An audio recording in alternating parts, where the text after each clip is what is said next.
꿈이 만든 통일. 글 하나빛. 작품 소개. 2028년 통일 한반도. UCR은 아이돌의 꿈을 이루고 또 다른 꿈을 꾼다. CR은 민을 의미한다. UCR은 153세 김구 선생님을 만난다. 그리고 알게 된다. 꿈이 김구를 살렸다.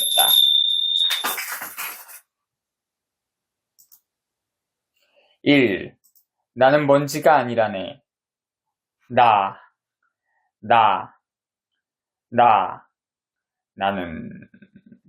나는 나를 본다.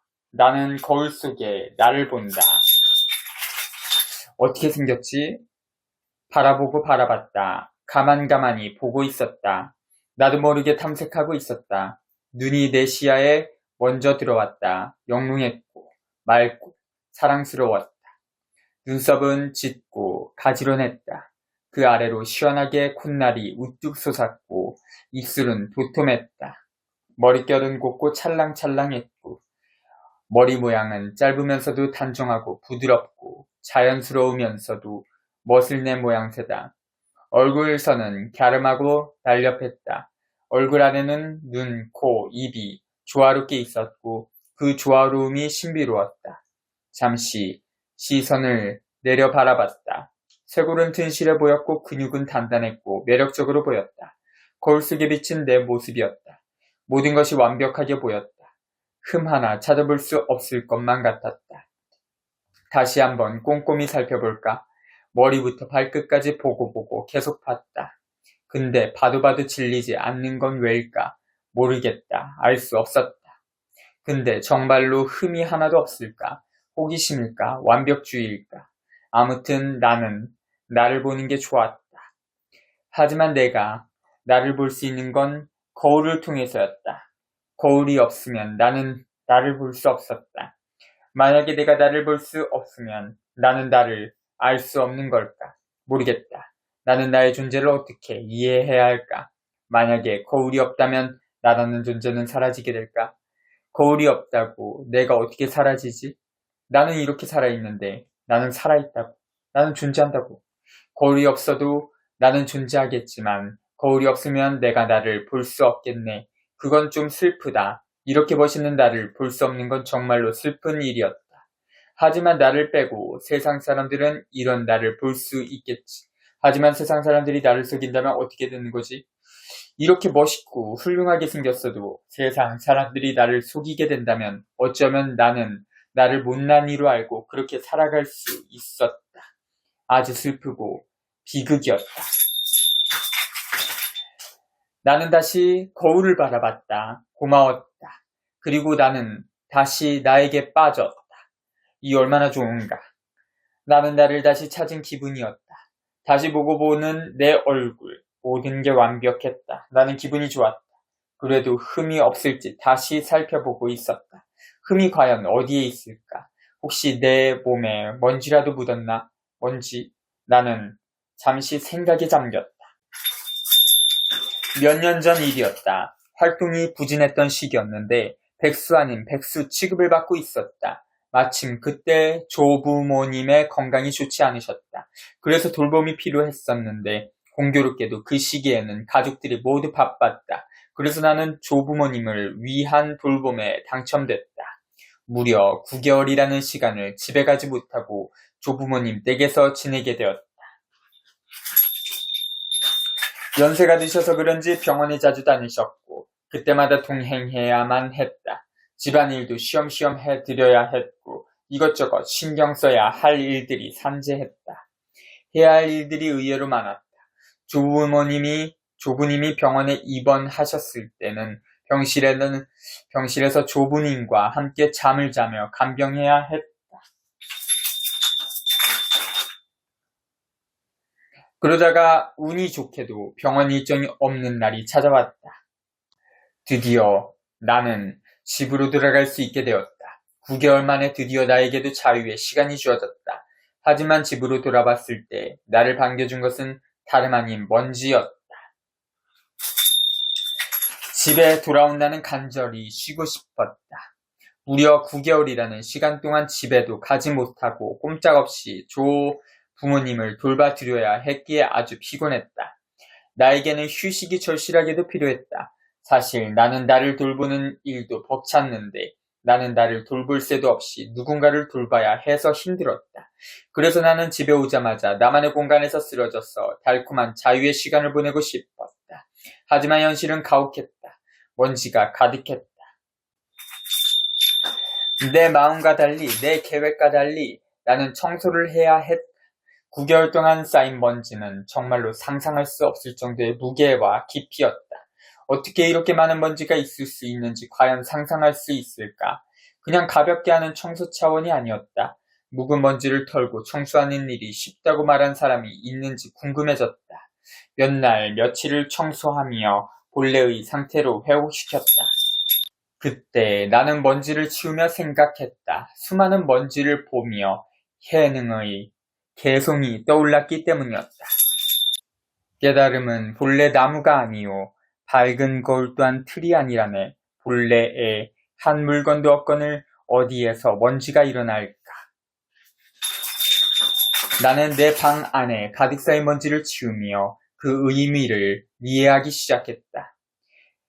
해능의 개송을 처음 들었을 때 멋있었다. 그래서 기억하고 있었다. 하지만 그 의미를 알지 못했다. 알고 싶었지만 알지 못했다.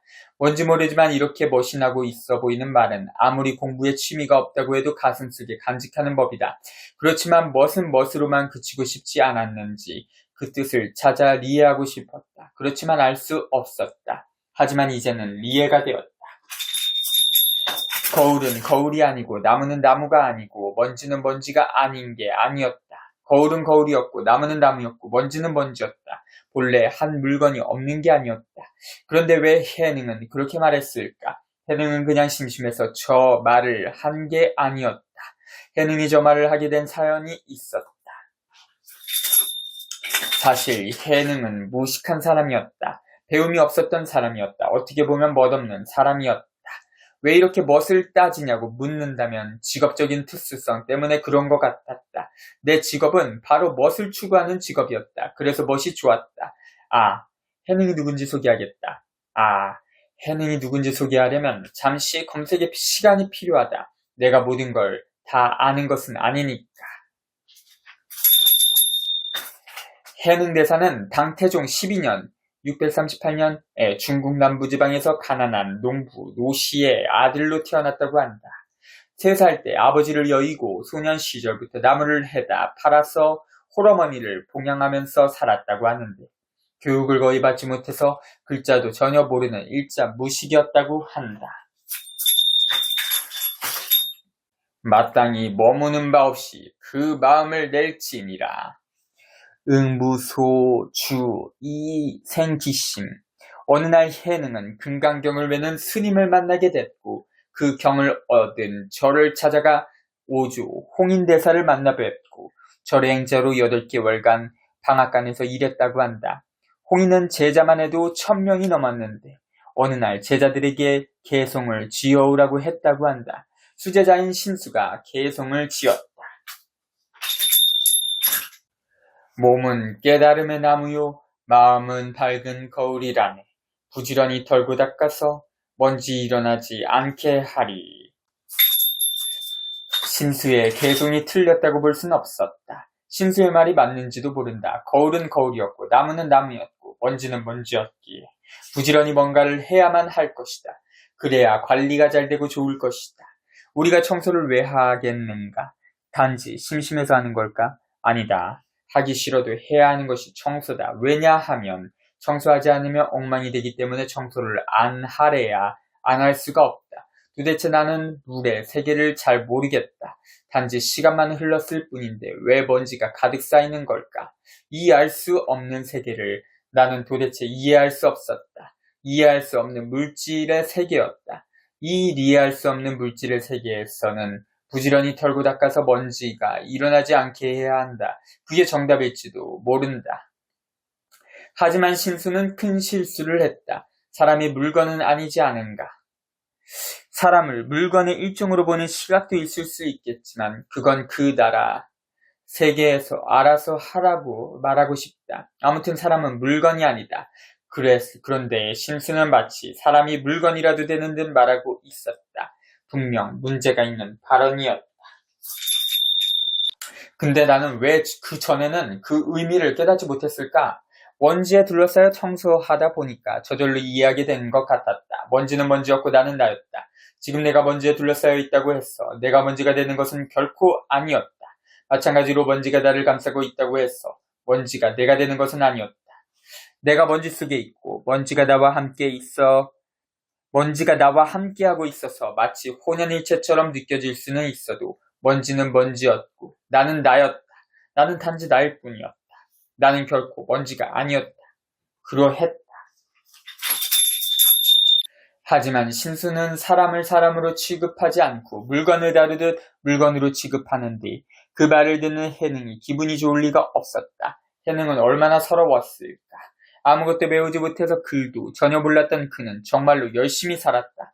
홀어머니를 모시고 살았을 때는 나무를 해다 팔며 봉양하고 살면서 얼마나 먼지를 나지 않게 부지런히 살았을까. 깨달음을 얻기 위해 절에서 행자로 지냈을 때도 정말로 부지런히 먼지 일어나지 않게 성실하게 방앗간에서 일했다. 정말로 일자무식이었던 그는 다른 사람의 도움을 받아 신수의 개송을 알게 되었고 신수의 개송을 들은 후 자기 생각을 읊조렸고 그의 개송을 다른 사람이 적어주어야 했다. 그런 해능과 달리 신수는 책상에 가만히 앉아서 책만 보며 공부한 사람이었다. 실제로 먼지를 털거나 닦아본 일이 있었는지가 궁금해지는 사람이었다. 해능은 사람이었다. 사람이라서 사람의 마음으로 사람의 감정을 가지고 말했다. 어쩌면 본래의 사람 마음 자체를 안다는 것이 깨달음인지도 모르겠다. 어쩌면 살아있는 마음이 깨달음이겠다. 어쩌면 그가 어떻게 말했느냐가 중요한 게 아니었는지도 모르겠다. 중요한 건 그의 마음이었다. 마음은 원래 순수하다. 우리 사람의 마음은 본디 순수한 것이다. 우리가 원래 가진 본성을 직면하는 일이 깨달음의 시작인지도 모른다. 그런데 세상을 살다 보면 우리의 순수한 마음이 퇴색되어 가는 걸까? 우리의 순수한 마음을 지킬 수는 없는 걸까? 아무튼 우리의 순수한 마음을 간직하며 이 세상을 살아가는 것이 깨달음의 여정인지도 모르겠다. 그 여행 끝에는 천국이 열리려나. 작가의 말. 안녕하세요. 하나빛입니다. 문피아에 처음 연재하는 작가입니다. 잘 부탁드립니다. 부족한 점이 많더라도 이해를 바라며 좋은 조언과 지도 편달을 부탁드립니다. 지금 현재 꿈에서는 92화까지 미리 써뒀습니다. 제가 집필 속도가 느려서 좀 걱정되지만 최선을 다해 연재하겠습니다. 1에서 2화는 제 꿈을 조금 컨닝했습니다. 어느 날 꿈에 제가 남자 아이돌이 되었답니다. 꿈에서 제가 남자 아이돌이 되어 전신 거울을 보고 있는 거예요. 그 다음 장면은 방에서 나와 숙소 밖에 있는 아이돌 멤버들과 합류하는 장면이었습니다. 읽어주셔서 감사합니다. 부족한 면이 있더라도 많은 관심과 사랑을 부탁드립니다. 고맙습니다. 감사합니다. 행복한 5월 보내세요. 부족한 면이 있더라고 라고 약간 오타 있습니다. 18. 사면을 선포합니다.